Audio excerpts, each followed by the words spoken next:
മീൻതുള്ളിത്തുരുത്തിൽ തന്നെ രക്ഷിച്ച രാജേഷിനെയോർത്ത് ബെന്നി. കഴുത്തിനൊപ്പം വെള്ളത്തിൽ നിസ്സഹായനായി നിന്ന തന്നെ രക്ഷിച്ച രാജേഷിനായി നടത്തുന്ന തിരച്ചിൽ എന്താകുമെന്ന ആശങ്കയോടും പ്രാർത്ഥനയോടുമാണ് ബെന്നിയും ഭാര്യ ആൻസിയും കഴിയുന്നത്. കഴിഞ്ഞ ദിവസം മലയോരത്തുണ്ടായ കനത്ത മഴയിലും ഉരുൾപൊട്ടലിലും മീൻതുള്ളിത്തുരുത്തിൽ ഒറ്റപ്പെട്ടു പോയതായിരുന്നു കോലുവള്ളിയിലെ 61കാരനായ ശബനിയിൽ ബെന്നി. കോലുവള്ളി നോർത്തിലെ തൻ്റെ കൃഷിയിടത്തിൽ ശനിയാഴ്ച രാവിലെ 9ഓടെ എത്തിയതായിരുന്നു. കഴുത്തൊപ്പം വെള്ളത്തിൽ ഒരു മരത്തിൽ പിടിച്ചു നിന്ന ബെന്നിയുടെ അടുത്തേക്കാണ് റാഫ്റ്റിൽ രാജേഷും സുഹൃത്തുക്കളും എത്തുന്നത്. ബെന്നി പറയുന്നത് കേൾക്കാം. മീൻതുള്ളിയിൽ എനിക്കൊരു 1 ഏക്കർ സ്ഥലമുണ്ട്.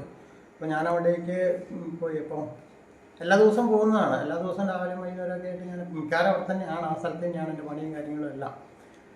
അപ്പോൾ അവിടെ ചെന്നപ്പോൾ രാവിലെ ചെല്ലുന്ന സമയത്ത് 11:30 കഴിഞ്ഞപ്പോൾ ഞാൻ ഇവിടേക്ക് അക്കരെ എൻ്റെ പറമ്പിൽ കയറി.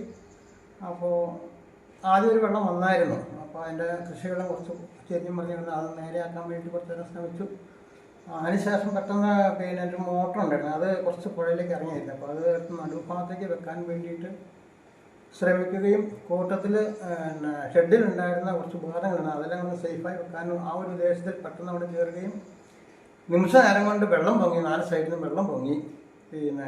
എൻ്റെ ഏകദേശം അരയ്ക്ക് മേലെ എൻ്റെ പറമ്പിന് നടക്ക് വെള്ളമായി. അങ്ങനെ പെട്ടെന്ന് ഞാൻ റോഷി സാറിനെ വിളിച്ചു.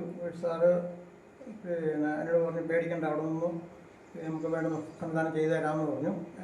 ഏതാനും നിമിഷങ്ങൾക്കുള്ളിൽ തന്നെ ഒരു റാഫ്റ്റിങ്ങുകാർ എത്തി എന്നെ അവിടുന്ന് വടം വെച്ച് വടം കിട്ടിയിട്ട് എന്നെ അക്കരെ കയറ്റുകയും ചെയ്തു. അപ്പോൾ വടം എറിഞ്ഞ് ഒരു കയറ് എറിഞ്ഞ് തരുന്നതിനിടയ്ക്കാണ് ഈ കൈവിരലിൻ്റെ ഇടയ്ക്ക് കുടുങ്ങി പോയിട്ട് 2-3 മിനിറ്റ് കൊണ്ട് അല്ലെങ്കിൽ കൈ മുറിഞ്ഞു പോയായിരുന്നു.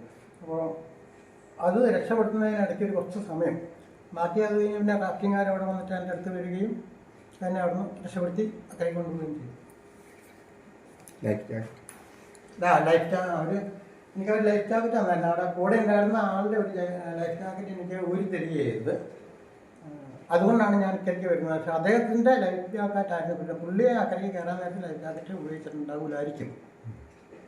അങ്ങനെയാണ്. അപ്പോൾ ഇത് ഞാൻ വിവരങ്ങൾ അറിയുന്നില്ല. പക്ഷേ ഞാൻ ഇക്കരെ കയറിയ ശേഷമാണ് അറിയുന്നത് ഇങ്ങനെ ഒരാൾ പോയിട്ടുണ്ടെന്ന്. പിന്നെ ഫോണിൽ സംസാരിക്കുന്നുണ്ട്. അപ്പം നമുക്കൊരു ആശ്വാസം ഉണ്ടായിരുന്നു. അത് കഴിഞ്ഞ് പിന്നെ ആയപ്പം വിളിച്ചപ്പം ഫോൺ റിങ് ചെയ്യുന്നുണ്ട്, കിട്ടുന്ന ആളെ കിട്ടുന്നത് എനിക്ക് ബുദ്ധിമുട്ടായി. എന്നിട്ട് പിന്നെ ഞാൻ അവിടെ അടുത്തുള്ള ഒരാളുടെ നമ്പർ ഉണ്ടായിരുന്നു. അവിടെ വിളിച്ച് കാര്യങ്ങൾ ചോദിച്ചു പറഞ്ഞു. എന്നോട് ആദ്യമുള്ള ഇങ്ങനെ പറഞ്ഞത് എനിക്ക് ചേട്ടൻ മരത്തിന് മുകളിൽ കയറി ഇരിക്കുവാന്ന് പറഞ്ഞു. അപ്പോൾ പിന്നെ നമുക്ക് ചെറിയൊരു ആശ്വാസമായി. പിന്നീട് വിളിച്ചിട്ടും കിട്ടുന്നില്ലാതായപ്പോൾ ആകെ ബുദ്ധിമുട്ടായി. അപ്പോൾ ഞാൻ മെഞ്ചാനോട് ചോദിച്ചു, പിന്നെ ഇങ്ങനെ ഞാൻ ഇവിടുന്ന് ആരെങ്കിലും വിളിക്കണോ പറയണോ ചോദിച്ചു. മെഞ്ചാൻ ആരും വിളിക്കേണ്ട, ഞാൻ റോഷി സാറിനെ വിളിച്ചിട്ടുണ്ട്, അവർ വേണ്ട കാര്യങ്ങൾ ചെയ്തു തരാമെന്ന് പറഞ്ഞേക്കുന്നതെന്ന് പറഞ്ഞു. അങ്ങനെ പിന്നെ നമുക്ക് ഇച്ചിരി ആശ്വാസം ഉണ്ടായിരുന്നു. പിന്നെ വൈകുന്നേരം ആയപ്പോഴത്തേനും കഴുത്തപ്പം വെള്ളം ആയതിനാൽ നമുക്ക് വിഷമമായിരുന്നു.